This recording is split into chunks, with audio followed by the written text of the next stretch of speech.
ir ne vieno iš jūsų valdančiųjų balso už.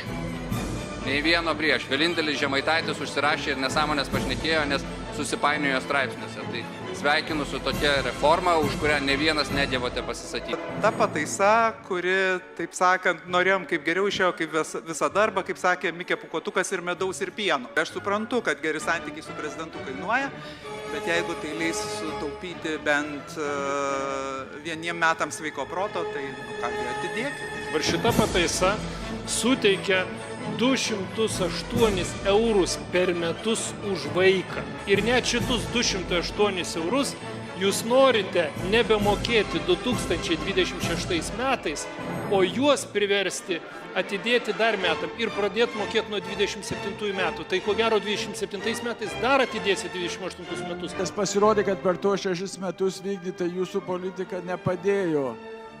Kad būtų daugiau tų vaikučių, tai dabar, man atrodo, mūsų sugrįžimas prie politikos galės tą situaciją pakeisti.